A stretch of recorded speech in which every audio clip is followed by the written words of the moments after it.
Hi friends, welcome to Siri physical science classes. మన ఛానల్లో DSC school assistant, TGT, PGT, physical science aspirants కోసం ప్రత్యేకంగా physical science content, physical science methodology or pedagogy యొక్క టాపిక్స్ని explain చేయడం జరుగుతుంది, మీకు వీడియోస్ రూపంలో అందించడం జరుగుతుంది. సో ఇప్పటివరకు మనం ఫిజికల్ సైన్స్ మెథడాలజీలో 5 యూనిట్స్ కంప్లీట్ చేసుకున్నాం. మీరు ఒకసారి సిలబస్ చూసినట్లయితే కనుక సిలబస్లో అప్ టు యూనిట్ 5 అన్ని టాపిక్స్ని కూడా మన ఛానల్లో కవర్ చేయడం జరిగింది గైస్. నేను మీకు ఈరోజు సిలబస్ని కూడా షార్ట్గా చేసి పెట్టడం జరుగుతుంది, ఒకసారి చూడండి. సో అలాగే మన కంటెంట్లో, ఫిజికల్ సైన్స్ కంటెంట్లో మనకు ఫిజిక్స్లో ఎక్కువగా ప్రాబ్లమ్స్ ఓరియంటెడ్ బిట్స్ అనేవి రావడం జరుగుతూ ఉంటుంది కాబట్టి, సో మన సబ్స్క్రైబర్స్లో ఒక సబ్స్క్రైబర్ అయినటువంటి ఒక సార్ సజెస్ట్ చేశారు, మేడం చాప్టర్ వైజ్ సొల్యూషన్స్ చేసుకుంటూ వెళ్దాం, ప్రాబ్లమ్స్ సాల్వ్ చేసుకుంటూ వెళ్దాం, సో బెటర్గా ఉంటుంది అని చెప్పేసి ఓకే అని చెప్పేసి కంటెంట్ కోసం ఈరోజు నుంచి chapter wise problems with solutions అనే వీడియోస్ చేయడం జరుగుతుంది. సో ఈ 6th క్లాస్లో జనరల్ సైన్స్లో సెమిస్టర్ 1, సెమిస్టర్ 2లో మనకి కంటెంట్లో ఎటువంటి ప్రాబ్లమ్స్ ఎక్కువగా రాలేదు గైస్. 7th సెమిస్టర్ 1లో కూడా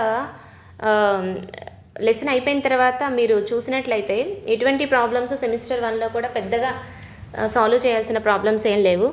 7th సెమిస్టర్ 2కి వచ్చేసరికి ఇందులో మనకి ఫస్ట్ చాప్టర్ అయినటువంటి మోషన్ అండ్ టైం, చలనము మరియు కాలము, ఇదే ఫిజికల్ సైన్స్ రిలేటెడ్ కాన్సెప్ట్ కదా 7thలో. సో ఫస్ట్ ఈ చాప్టర్ నుంచి మనం చదువుతాం కాబట్టి ఈ చాప్టర్లోని ప్రాబ్లమ్స్ చూద్దాం, దానికి సొల్యూషన్స్ కూడా చెప్పడం జరుగుతుంది మీకు వీడియోలో. So let's start our topic. See friends, మన ఎక్సర్సైజ్కి వచ్చేసరికి 9th చాప్టర్ అయినటువంటి మోషన్ అండ్ టైంలో ఫస్ట్ క్వశ్చన్ చూసినట్లయితే, కింది చలనాలను స్థానాంతర, వృత్తాకార లేదా ఆవర్తన చలనాలుగా వర్గీకరించండి. సో ఇందులో మనకి ఆవర్తన చలనం అంటే ఏంటి, భ్రమణ చలనం అంటే ఏంటి, స్థానాంతర చలనం ఏంటి, వృత్తాకార చలనాన్ని భ్రమణ చలనం అంటారు, ఆవర్తన చలనాన్ని డోలనా చలనం అంటారు, స్థానాంతర చలనాన్ని రేఖీయ చలనం అని కూడా అంటారు కదా. సో వాటిని మీరు ఐడెంటిఫై చేయండి. మీరు కాన్సెప్ట్ చదువుతున్నారు కాబట్టి కంటెంట్ మీకు ఆల్రెడీ ఐడియా ఉంటుంది కాబట్టి ఇవి చేసేస్తారు. సో ఇవి ఐడియా లేవని కాదు ఫ్రెండ్స్, జస్ట్ నేను వీడియోలో ఇంకా తెలియని వాళ్ళ కోసం, ఎవరి కోసమైనా ఉంటే వాళ్ళ కోసం అందిస్తున్నాను అంతే. సో ఈ కింది వాటిలో సరికానివి ఏవి, సో ఇందులో ఏవైతే ఫాల్స్ స్టేట్మెంట్స్ ఉన్నాయో వాటిని ఐడెంటిఫై చేయండి ఫ్రెండ్స్. నెక్స్ట్ 3rd వన్ చూసినట్లయితే, ఒక లఘులోలకం 32 సెకండ్స్లో 20 డోలనాలను పూర్తి చేసింది, అంటే 32 సెకండ్లో 20 డోలనాలను పూర్తి చేసింది. ఆ లోలకం యొక్క డోలనావర్తన కాలం ఎంత? అంటే మీకు లఘులోలకం అంటే సింపుల్ పెండ్యులం కదా ఫ్రెండ్స్. సింపుల్ పెండ్యులం 32 సెకండ్లో 20 డోలనాలు చేసింది, అంటే మనకి 32/20. మీకు ఇది ఆల్రెడీ టాపిక్లో కవర్ అయిపోయింది, మళ్ళొకసారి చెక్ చేసుకోండి కావాలంటే. సో ఎంత టైంలో ఎన్ని డోలనాలు చేసింది అంటే టైం పర్ డోలనాలు అని వేసుకోవచ్చు ఇక్కడ ఈజీగా. So 32/20 is equals to 1.6 is the డోలనావర్తన కాలం. దీన్నే ఏమంటారు అంటే ఇంగ్లీష్లో time period of the simple pendulum అని చెప్పొచ్చు friends. Time period of the simple pendulum ఏమవుతుంది, ఇక్కడ ఎంత టైం అయితే అది బై ఎన్ని డోలనాలు చేస్తే అన్ని డోలనాలు వేస్తే మీకు ఆ time period of the simple pendulum వచ్చేస్తుంది. సో 1.6 అనేది టైం పీరియడ్, ఈ లఘులోలకం యొక్క టైం పీరియడ్. నెక్స్ట్ వన్, 2 స్టేషన్ల మధ్య దూరం 240 కిలోమీటర్లు. ఆ దూరాన్ని ప్రయాణించడానికి ఒక రైలుకు 4 గంటల సమయం పట్టింది. ఆ రైలు యొక్క వడిని లెక్కించండి అంటున్నారు. సో మనకి ఒకటి ఫ్రెండ్స్, ఎప్పుడైనా 2 యూనిట్స్ ఉన్నప్పుడు, 2 వాల్యూస్ ఉండి 2 యూనిట్స్, 2 క్వాంటిటీ, ఇక్కడ 2 ఫిజికల్ క్వాంటిటీస్ ఉన్నాయి, ఒకటి దూరము, 2 టైము. 2 ఫిజికల్ క్వాంటిటీస్ యొక్క యూనిట్స్ అండ్ 2 కూడా సేమ్గా ఉన్నాయా లేదా, అంటే 2 ఎస్ఐ సిస్టంలో కానీ సిజిఎస్ సిస్టంలో కానీ అంటే ఒకే సిస్టంలో ఉన్నాయా లేదా అనేది ఒకసారి మనం కన్ఫర్మ్ చేసుకోవాలి. కిలోమీటర్ అంటే ఓకే, గంట. అదే మనకి ఎస్ఐ సిస్టంలో దూరానికి ప్రమాణం వచ్చేసి మీటర్, టైంకి ప్రమాణం వచ్చేసి సెకండ్. సో ఇది కిలోమీటర్ ఇచ్చినప్పుడు ఇది గంటలు ఇస్తే సరిపోతుంది. ఓకే, 2 ఒకే యూనిట్లో ఉన్నాయి. అప్పుడు మనం సొల్యూషన్ చేయడానికి మనకి ఈజీగా రైలు యొక్క వడి అంటే ఏంటి friends, total distance by total time taken కదా. So 240/4 hours.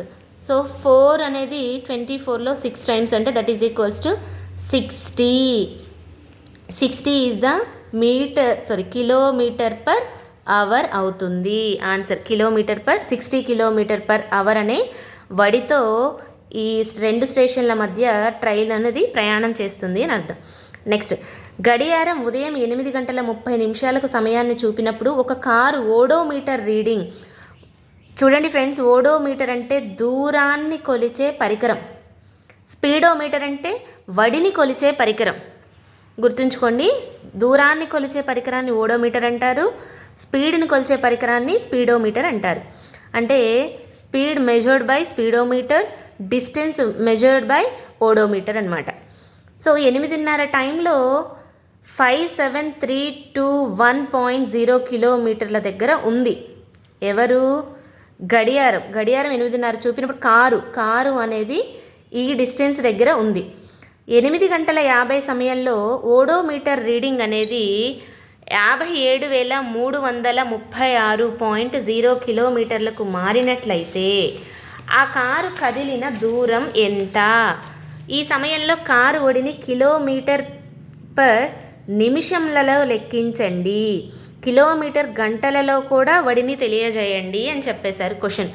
సో క్వశ్చన్ చూసినట్లయితే మనం దీన్ని సాల్వ్ చేయడానికి ఏం చేస్తాము, బెస్ట్ మెథడ్ ఏంటి అంటే, సో మీరు ఇక్కడ టైం రాసుకోండి ఫ్రెండ్స్. సో టైం అనేది ఫస్ట్ స్టార్టింగ్ ఎక్కడుంది? 8:30 కదా. సో చూడండి,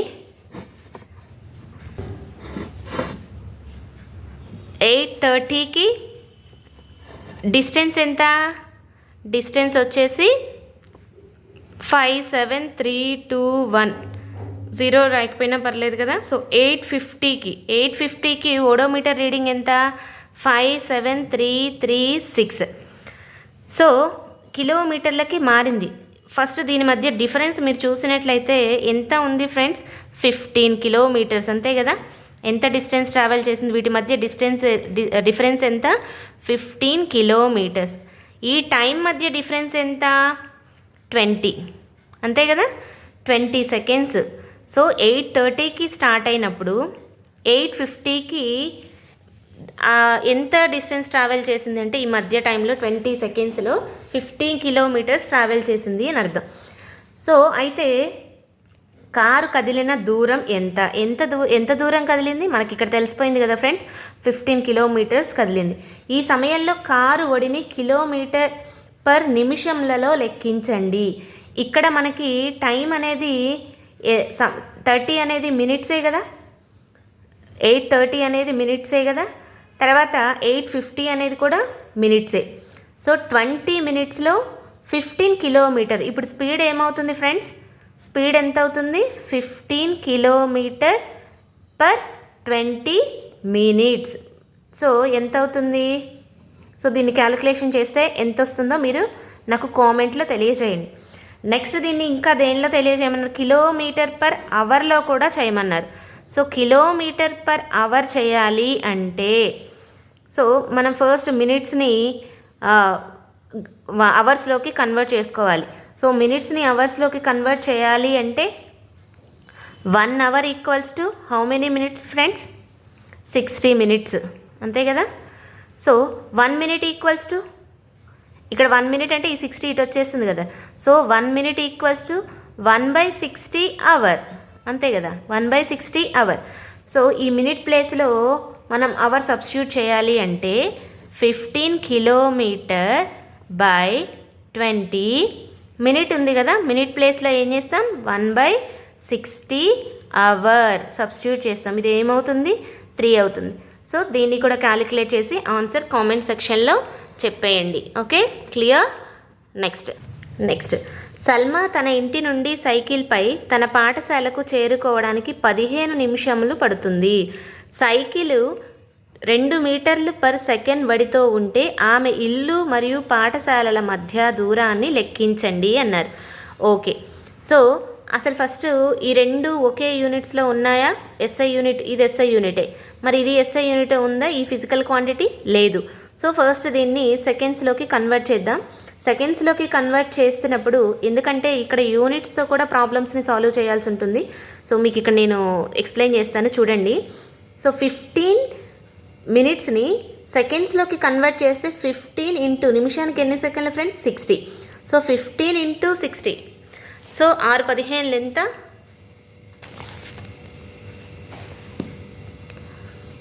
సో 90 ప్లస్ ఇంకొక 0 ఉంది కాబట్టి 900. టోటల్ ఎన్ని సెకండ్స్ వస్తుంది? 900 సెకండ్స్ వస్తుంది. సో తను సెకండ్కి ఎన్ని మీటర్స్ ట్రావెల్ చేస్తుంది? 2 మీటర్స్ ట్రావెల్ చేస్తుంది. అయితే మనల్ని ఏం కనుక్కోమన్నారు? దూరాన్ని లెక్కించండి అన్నారు. దూరాన్ని లెక్కించాలి అంటే మనకి వడి యొక్క ఫార్ములా ఏంటి ఫ్రెండ్స్? వడి అంటే స్పీడ్ కదా. స్పీడ్ యొక్క ఫార్ములా ఏంటి? Distance by time. So distance అనేది మనకు ఎంతో తెలియదు, టైం తెలుసు, స్పీడ్ తెలుసు. సో డిస్టెన్స్ కావాలంటే ఏం చేయాలి? ఆ డిస్టెన్స్ అటువైపే ఉంచేసి ఈ టైంని ఇటు తీసుకొచ్చేయండి. So speed into time.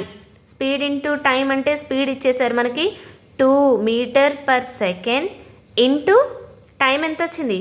900 second వచ్చింది. సో 2 మీటర్ పర్ సెకండ్ అంటే ఎంత? 2 metre into 900 second by second అనే కదా. సో ఈ సెకండ్ క్యాన్సిల్ అయితే మనకేమొస్తుంది? 1800 మీటర్ వస్తుంది. సో దూరాన్ని ఎప్పుడు కూడా మనం మీటర్స్లోనే మెజర్ చేస్తాం. అందుకే వచ్చిన ఆన్సర్ నుంచి మీటర్స్లో కనుక మనకు ఆన్సర్ వచ్చింది అంటే అది డిస్టెన్స్ యొక్క యూనిట్, అంటే మనం సాల్వ్ చేసిన ప్రాబ్లం యొక్క సొల్యూషన్ వచ్చేసింది అని అర్థం. సో ఈ విధంగా యూనిట్స్ని కూడా అందుకే కన్వర్ట్ చేసుకోవాలి. So that is the importance of conversion of units. Clear? So ఈ విధంగా డిస్టెన్స్ అనేది తెలుస్తుంది. నెక్స్ట్, ఈ క్రింది సందర్భాలలో చలనాలకు దూరం, కాలం, గ్రాఫ్ ఆకారాన్ని చూపండి. స్థిరవడితో కదులుతున్న కారు. స్థిరవడితో కదులుతున్న కారు యొక్క గ్రాఫ్ చూపించాలి అంటే మనం ఏం చేయాలి? సో గ్రాఫ్ అంటే ఖచ్చితంగా 2 ఫిజికల్ క్వాంటిటీస్ మధ్య రిప్రజెంటేషనే గ్రాఫ్ అంటాం కదా. సో ఇది x యాక్సిస్ అవుతుంది, ఇది y యాక్సిస్ అవుతుంది, ఇది 0 అవుతుంది. సో ఫర్ ఎగ్జాంపుల్ ఇక్కడ నేను 1 మినిట్, 2 మినిట్, 3 మినిట్, 4 మినిట్, లేదు 10 సెకండ్స్ ఎట్లా అయినా తీసుకోవచ్చు, అది మీ ఇష్టం. సో నేను ఇక్కడ 1 minute, 2 minute, 3 minute, 4 x action దగ్గర సో ఒక యూనిట్ వచ్చేసి 1 మినిట్ అని తీసుకుంటున్నాను. y అక్షరం వచ్చేసి y యాక్సిస్ దగ్గర 10 కిలోమీటర్ అనుకుందాం, 20 కిలోమీటర్, 30 కిలోమీటర్. అంటే y వచ్చేసి ఒక యూనిట్ వచ్చేసి 10 కిలోమీటర్ తీసుకున్నప్పుడు స్థిర ఒడితో అంటే నేను మీకు ఆల్రెడీ ఇంతకుముందు ప్రీవియస్ వీడియోలో చెప్పాను friends, x is directly proportional to t. ఈ క్వశ్చన్కి ఆన్సర్ కూడా స్థిర ఒడే. అంటే ఏంటి? x అనేది డిస్టెన్స్ అనేది టైంకి ప్రపోర్షనల్గా ఉంటే, అంటే 1 మినిట్కి 10 కిలోమీటర్ డిస్టెన్స్ ట్రావెల్ చేస్తే అప్పుడు ఇక్కడ పాయింట్ మనం ఐడెంటిఫై చేస్తాం. 2 మీటర్స్కి 20 కిలోమీటర్స్ కనుక ఒక ఏదైనా వెహికల్ ట్రావెల్ చేస్తే అది ఇక్కడ వస్తుంది పాయింట్. 3 మినిట్స్కి 30 కిలోమీటర్స్ ట్రావెల్ చేస్తే ఇక్కడ వస్తుంది. So next 40. సో మనం ఏం చేస్తాం? ఇక్కడి నుంచి గ్రాఫ్ డ్రా చేస్తాం కాబట్టి సో ఇదేంటి? Straight line. So x is directly proportional to t అంటే ఏంటి? పొజిషన్ అనేది టైంతో పాటుగా మారుతూ ఉన్నట్లయితే డైరెక్ట్లీ ప్రపోర్షనల్. అంటే డిస్టెన్స్ పెరుగుతుంది, టైము పెరుగుతుంది, డిస్టెన్స్ తగ్గుతుంది, టైము తగ్గుతుంది అనుకోండి, అప్పుడు దాని యొక్క వెలాసిటీ అనేది కాన్స్టెంట్. సో వెలాసిటీ కాన్స్టెంట్ ఎప్పుడవుతుంది? ఎప్పుడైతే వెహికల్ యొక్క పొజిషన్ అనేది టైంతో పాటుగా మారుతూ ఉంటుందో, అంటే డైరెక్ట్లీ ప్రపోర్షనల్ ఉంటుందో. స్థిర ఒడితో కదులుతున్న కారు, ఇక్కడ వడి కాన్స్టెంటేగా ఫ్రెండ్స్, టైం పెరుగుతూ ఉంది, సో డిస్టెన్స్ కూడా పెరుగుతూ ఉంది. సో ఇలా పెరుగుతున్నప్పుడు మనం స్పీడ్ క్యాలిక్యులేట్ చేద్దాం ఒకసారి. సో స్పీడ్ క్యాలిక్యులేట్ చేయాలి అంటే ఏంటి? 10/1 ఫస్ట్ పొజిషన్లో, సెకండ్ ఇది S1 అనుకుంటున్నాను. S2 ఎంత అవుతుంది ఫ్రెండ్స్? 20/2, ఇక్కడ కూడా 10 వచ్చింది. S3 ఏమవుతుంది? 30/3, ఇక్కడ కూడా 10 వచ్చింది. అంటే చూసినట్లయితే స్పీడ్ అనేది కాన్స్టెంట్గా ఉంది. సో కాన్స్టెంట్గా స్పీడ్ ఎప్పుడు ఉంటుంది? పొజిషన్ పెరుగుతూ ఉంటే, అంటే డిస్టెన్స్ పెరుగుతూ ఉంటే, టైం కూడా పెరుగుతూ ఉంటే కనుక ఆ వెహికల్ యొక్క స్పీడ్ అనేది కాన్స్టెంట్. సో దాని యొక్క గ్రాఫ్ వచ్చేసి ఇలా ఉంటుంది. రోడ్డు పక్కన నిలిపిన కారు, రోడ్డు పక్కన నిలిపిన కారు రెస్ట్ పొజిషన్లో ఇలా ఉంటే కనుక గ్రాఫు రెస్ట్ పొజిషన్లో, నిలిపిన కారు ఎప్పుడైనా కూడా రెస్ట్లో ఉందనే కదండి అర్థం. సో రోడ్డు పక్కన నిలిపిన కారు యొక్క గ్రాఫ్ ఎలా ఉంటుంది? ఇలా ఉంటుంది. ఎందుకు ఫ్రెండ్స్ అలా ఎందుకు ఉంటుంది అంటే, ఫర్ ఎగ్జాంపుల్ కార్ని నేను తీసుకొచ్చేసి రోడ్డు పక్కన పెట్టాను. సో రోడ్డు పక్కన పెట్టినప్పుడు అంటే ఫస్ట్ ఎంతో కొంత ఇనీషియల్ వెలాసిటీతో వచ్చింది కారు. సో ఇది వై, ఇది ఎక్స్, 0 x y. సో ఇక్కడ మనకేంటి, ఇక్కడ రోడ్డు దగ్గరకు వచ్చేసింది. ఫర్ ఎగ్జాంపుల్ ఇది ఇల్లు అనుకుందాం. ఇంటి దగ్గర నుంచి ఒక 10 కిలోమీటర్స్ ట్రావెల్ చేసి వచ్చింది. సో ఇక్కడ నుంచి ఇక్కడికి 10 గీసుకోండి, అది మన ఇష్టం. సో నిలిపిన కారు ఎలా ఉంది? నేను ఫస్ట్ 10 సెకండ్స్ అప్పుడు చూశాను, లేదా 1 మినిట్ అప్పుడు చూశాను. 10 కిలోమీటర్స్ దగ్గరే ఉంది. 2 మినిట్స్ అప్పుడు చూశాను, అప్పుడు అక్కడే ఉంది. 3 మినిట్స్ అప్పుడు చూశాను, అప్పుడు అక్కడే ఉంది.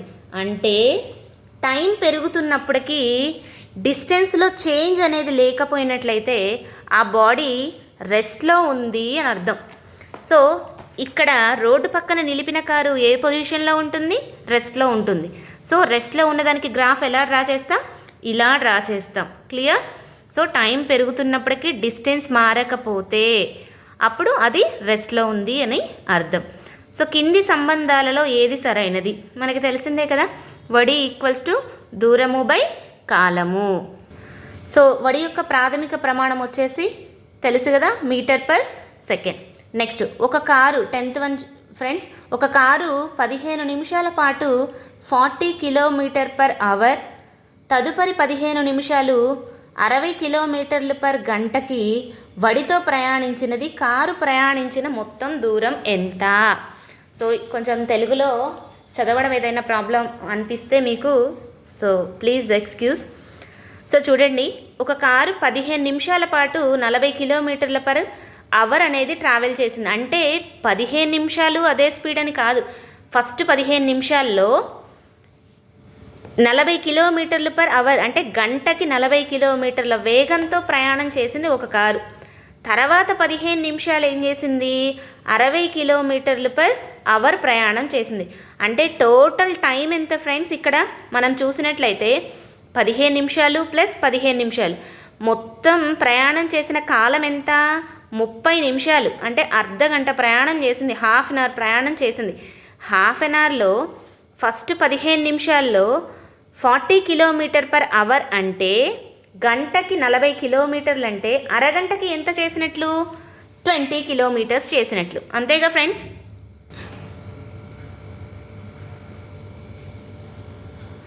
సో చూడండి friends, 10th problem. So first 15 నిమిషాలలో, మినిట్స్లో, 15 మినిట్స్లో so 40 kilometre per hour.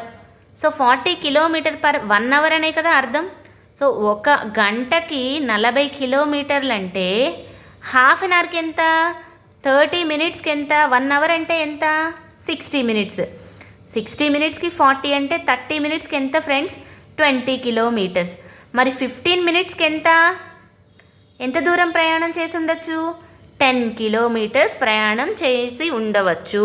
First 15 నిమిషాలు 40 కిలోమీటర్లు పర్ గంట వేగంతో ప్రయాణం చేసింది. అంటే 40 కిలోమీటర్లు ప్రయాణం చేసిందని కాదు ఫ్రెండ్స్ అర్థం. ఆ స్పీడ్తో ప్రయాణిస్తున్న కారు 15 నిమిషాల్లో ఎన్ని కిలోమీటర్లు దాటింది? 10 కిలోమీటర్స్ ట్రావెల్ చేసింది అని అర్థం. ఇప్పుడు నెక్స్ట్ 15 మినిట్స్ చూద్దాం. నెక్స్ట్ 15 మినిట్స్ ఎంత చేసింది? 60 కిలోమీటర్ పర్ అవర్. అంటే ఎంత? 60 మినిట్స్లో 60 కిలోమీటర్స్ ట్రావెల్ చేసింది. మరి 30 మినిట్స్లో ఎంత చేసినట్లు ఫ్రెండ్స్? 30 కిలోమీటర్స్. మరి 15 మినిట్స్లో 15 kilometres. So 15 kilometres. Total time ఎంత? 30 మినిట్స్. అంతే కదా టోటల్ టైం. ఈ 15 ప్లస్ ఈ 15 30 మినిట్స్. టోటల్ డిస్టెన్స్ ఎంత చేసింది? ఫస్ట్ 15 మినిట్స్లోనేమో 10 కిలోమీటర్స్, సెకండ్ 15 మినిట్స్లో 15 కిలోమీటర్స్. సో టోటల్ ఎంత friends? 25 kilometres. So clear?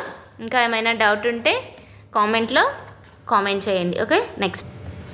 So 11th one already ఆ కంటెంట్లో కాన్సెప్ట్లోకి వెళ్ళారు, ఆ కంటెంట్లో చూడండి. నెక్స్ట్ ఇక్కడ చూడండి 12th వన్. ఈ గ్రాఫ్లో ఏ అండ్ బి అనే 2 వాహనాల యొక్క చలనానికి సంబంధించి దూరం కాలం గ్రాఫ్ని చూపబడుతుంది. దూరం కాలం గ్రాఫ్ అంటే ఇదే గ్రాఫ్ అని చెప్పచ్చు, స్పీడ్ గ్రాఫ్ అని చెప్పచ్చు కదా. ఈ స్పీడ్ గ్రాఫ్ ఏ అనే వెహికల్ బి అనే వెహికల్ యొక్క స్పీడ్ని తెలియజేస్తుంది ఇక్కడ. అయితే ఏది వడిగా కదులుతుంది అంటే ఏది ఎక్కువ స్పీడ్గా కదులుతుంది? ఒకటి ఫ్రెండ్స్, తక్కువ టైంలో ఎక్కువ దూరం ఏ వెహికల్ అయితే ప్రయాణం చేస్తుందో దానికి స్పీడ్ ఎక్కువగా ఉన్నట్లు అర్థం, అంతే కదా. తక్కువ టైంలో ఎక్కువ దూరం కవర్ చేస్తే వెహికల్, ఆ వెహికల్కి స్పీడ్ ఎక్కువ. సో మనం ఇక్కడ గ్రాఫ్ని అబ్జర్వ్ చేసినట్లయితే, ఫర్ ఎగ్జాంపుల్ నేను ఎగ్జాంపుల్గా తీసుకుంటున్నాను 10, 20, 30. సో ఇక్కడ వచ్చేసి 40 అనుకుందాం. సో ఇక్కడ 1, 2, 3, 4, 5. సో ఇక్కడ మనం ఇంక్రీజ్ చేసుకోవచ్చు, 50 అనుకుంటున్నా. సో ఇక్కడ 1 అప్పుడు ఇది ఎక్కడుంది ఫ్రెండ్స్? ఇది ఇక్కడ ఉంది అని అర్థం. అంటే ఇక్కడ ఉంది అంటే సో ఇక్కడ 1కి 10కి బిలోనే ఉంది. కానీ ఏ యొక్క స్పీడ్ వచ్చేసి 1 అప్పుడు 10 దగ్గర ఉంది, 2 అప్పుడు 20 దగ్గర ఉంది, 3 అప్పుడు 30 అబోవ్ 30 ఉంది. అంటే నేను ఎగ్జాక్ట్ తీసుకోలేదు, నేను మీకు ఈజీగా అర్థం అవడం కోసం త్వరగా చెప్పడం కోసం చేసేస్తున్నాను. సో 4 అప్పుడు చూసినట్లయితే మనం సో 40 అబోవ్ 40 ఉంది. సో 4 మినిట్స్లో ఇది 40 కిలోమీటర్స్ ట్రావెల్ చేసింది అనుకుందాం. ఇది మినిట్స్ అనుకుంటే 4 మినిట్స్లో 40 కిలోమీటర్స్ ట్రావెల్ చేస్తే, మరి బి అనే వెహికల్ చూసినట్లయితే 2 మినిట్స్కి వచ్చేసరికి 10 అబోవ్ వచ్చింది అనుకుందాం. 3 మినిట్స్కి వచ్చేసరికి బిలో 20 అంటే అబోవ్ 15 కోసం. 4 దగ్గరికి వచ్చేసరికి ఇక్కడ ఉంది కదా, సో అంటే నియర్ 20 అబోవ్ అనుకుంది. 5 దగ్గరికి వచ్చేసరికి ఇంకా బిలో 30 ఉంది. ఇక్కడ టైం పెరుగుతున్నప్పటికీ డిస్టెన్స్ పెరగలేదు, బి యొక్క డిస్టెన్స్. అంటే ఎవరి యొక్క స్పీడ్ ఎక్కువగా ఉంది ఫ్రెండ్స్? ఏ యొక్క స్పీడ్ అనేది ఎక్కువగా ఉంది, ఏ వెహికల్ అనేది ఎక్కువ స్పీడ్తో ట్రావెల్ చేస్తుందని చెప్పవచ్చు. Next 13th one. క్రింది వానిలో వడి స్థిరంగా లేని ఒక ట్రక్కు చలనాన్ని సూచించే దూరం కాలం గ్రాఫ్ ఏది? దూరం కాలం గ్రాఫ్ అన్నారంటే అది దేనికి రిప్రజెంట్ చేస్తుంది? వడిని రిప్రజెంట్ చేస్తుంది. స్పీడ్ గ్రాఫ్ అని కూడా చెప్పచ్చు మనం. వడి స్థిరంగా లేదు. వడి స్థిరంగా లేదు అంటే ఈ గ్రాఫ్ గురించి మీకు ఆల్రెడీ ఎక్స్ప్లెయిన్ చేశాను. ఈ గ్రాఫ్ ఏం చెప్తుంది? బాడీ అనేది రెస్ట్లో ఉన్నప్పుడు, బాడీ రెస్ట్లో ఉంది అంటే అసలు దానికి వెలాసిటీయే లేదు ఫ్రెండ్స్. కానీ వడి స్థిరంగా లేని ఒక ట్రక్కు, స్థిరంగా లేని ఒక ట్రక్ అంటే ఇది రెస్ట్లోనే ఉంది కదా. మరి ఈ ఫిగర్ని అబ్జర్వ్ చేసినట్లయితే, ఈ గ్రాఫ్ని అబ్జర్వ్ చేసినట్లయితే ఇక్కడి నుంచి స్టార్ట్ అయింది అంటే దాని అర్థం ఏంటి ఫ్రెండ్? ఇక్కడి నుంచి స్టార్ట్ అయింది అంటే the body doesn't starts from rest అని అర్థం. అంటే ఒక బాడీ రెస్ట్ నుంచి స్టార్ట్ అవ్వలేదు, బాడీ ఎంతో కొంత ఇనీషియల్ వెలాసిటీతో స్టార్ట్ అయింది అని అర్థం. అంటే ఆల్రెడీ మనం చూసే టైంకి బాడీ కొంత దూరం ట్రావెల్ చేసింది ఎంతో కొంత టైంలో. అంటే ఈ గ్రాఫ్ మీనింగ్ ఏంటి అంటే the body doesn't starts from rest, it means it has some initial velocity. Here the body have some initial velocity. So that is the meaning of this graph. So here also the body doesn't starts from rest, but the body is in the state of rest పొజిషన్లో ఉంది అని అర్థం. So దాన్ని బట్టి answer మీరు comment చేయండి. So ఈ graph కూడా దానికి సంబంధించింది. సో ఇక్కడ చూడండి ఫ్రెండ్స్, ఇక్కడ స్థిరంగా ఉందా అని అడుగుతున్నారు. సో దీనికి ఆప్షన్ 3 అనేది కరెక్ట్ ఆన్సర్ అవుతుంది. సో ఇక్కడ స్థిరంగా ఉంటే, వడి స్థిరంగా ఉంటే ఎప్పుడైనా గ్రాఫ్ అనేది స్ట్రైట్ లైన్ ఉంటుంది. గ్రాఫ్ అనేది స్ట్రైట్ లైన్ ఉంటే దాని యొక్క వడి స్థిరంగా ఉంది అని అర్థం. సో ఇక్కడ స్ట్రైట్ లైన్ లేదుగా, ఇలా కర్వ్డ్గా ఉంది కదా. కర్వ్డ్గా ఉంది అంటే ఏంటి, ఇంక్రీజింగ్ డిక్రీజింగ్ ఆర్డర్లో ఉంది అని అర్థం. సో ఇక్కడ వడి మారుతూ ఉంది. సో ఇక్కడ మాత్రమే వడి స్థిరంగా ఉంది. సో వాడు అడిగిన క్వశ్చన్ ఏంటి, వడి స్థిరంగా లేని ఒక ట్రక్ చలనాన్ని అని అడిగాడు. సో మనకు ఆప్షన్ 3 అనేది కరెక్ట్ ఆన్సర్ అవుతుంది. So I hope you like my video. If you like my video, so please like, share, comment and subscribe. Thank you. Thanks for watching.